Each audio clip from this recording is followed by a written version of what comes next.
الحمد لله والصلاة والسلام على رسول الله وعلى آله وصحبه ومن والاه. فائدة قرآنية وهي واو الثمانية. واو الثمانية واو يكثر ذكرها عند العرب قبل المعدود الثامن أو العدد الذي فيه معنى ثمانية، وقد جاءت في القرآن الكريم في 4 مواضع. الموضع الأول في سورة التوبة، قال تعالى: التائبون العابدون الحامدون السائحون الراكعون الساجدون الآمرون بالمعروف والناهون عن المنكر.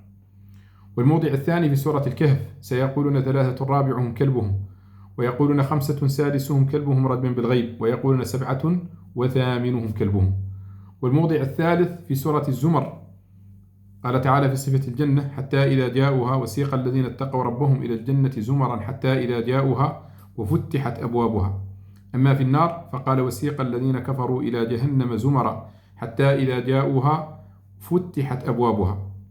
أما الموضع الرابع والأخير فهو في سورة التحريم: عسى ربه إن طلقكن أن يبدله أزواجا خيرا منكن مسلمات مؤمنات قانتات تائبات عابدات سائحات ثيبات وأبكارا.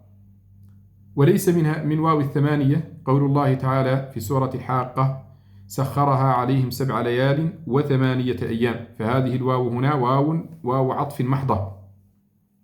هذه الواو عند من يراها فهي واو يكثر ذكرها قبل المعدود الثامن أو ما فيه معنى 8، فتقول 1 2 3 4 5 6 7 و8. ولعل الفقهاء راعوها. وفائدة هذه الواو أنها تدل على أن العدد قبلها مكتمل، وأن ما يأتي بعد 7 هو عدد جديد مستأنف. ولهذا الفقهاء راعوها فقالوا: لا إيتار بعد 7. والصحيح مراعاة هذه الواو أنها موجودة، وأن وجود أدلتها في القرآن ليس من باب الصدف، إنما هو أسلوب عربي، ويدل على ذلك قول القرطبي: إنها لغة قريش. وقول ابن عطية يروي عن أبيه عن المالقي قال: هي لغة فصيحة لبعض العرب.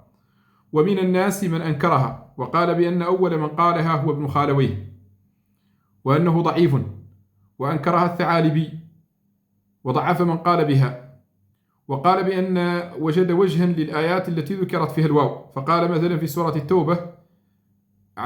سورة التوبة: الآمرون بالمعروف والناهون عن المنكر. قال: هذه الواو ذكرت هنا لتدل على عدم تلازم الصفتين، وهما صفة الأمر بالمعروف والنهي عن المنكر، فهما غير متلازمتين، قد توجد إحداهما دون الأخرى.